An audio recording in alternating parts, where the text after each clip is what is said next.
رات کے آخری پہر ملک حویلی کی فضا غیر معمولی حد تک خاموش تھی۔ نیہا اپنے کمرے میں بیٹھی دادی بیگم کی دی ہوئی انگوٹھی کو غور سے دیکھ رہی تھی۔ دل میں کئی سوال تھے۔ اسی وقت دروازے پر ہلکی سی دستک ہوئی۔ کون؟ میں ہوں دادی۔ نیہا نے فوراً دروازہ کھولا۔ دادی بیگم کے ہاتھ میں ایک پرانی ڈائری تھی۔ انہوں نے اندر آ کر دروازہ بند کیا اور آہستہ سے بولیں، اب وقت آ گیا ہے کہ تم کچھ سچ جان لو۔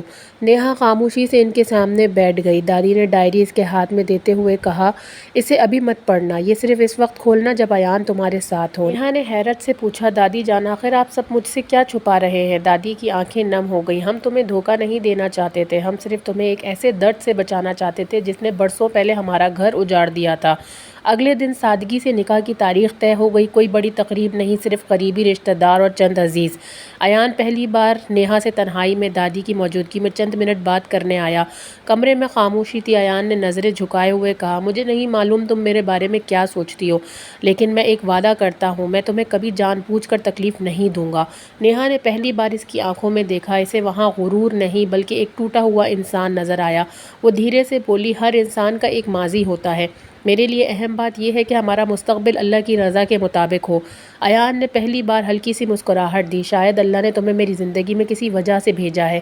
یہ ان دونوں کی پہلی سچی گفتگو تھی۔ اسی دوران حمزہ نے ایان کو ایک اہم خبر دی، ہمیں معلوم ہو گیا ہے کہ وہ نقاب پوش شخص کون تھا۔ ایان چونک گیا، کون؟ حمزہ نے آہستہ سے ایک نام لیا، کامران ملک۔ ایان کے ہاتھ سے چائے کا کپ گر گیا، ناممکن، وہ تو 10 سال پہلے ملک چھوڑ کر جا چکا تھا۔ حمزہ نے سنجیدگی سے کہا، وہ واپس آ چکا ہے اور اس کا مقصد صرف ایک ہے، ملک خاندان سے بدلہ۔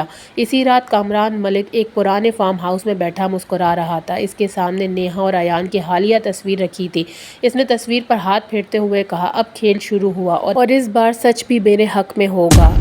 آخر کامران ملک کون ہے؟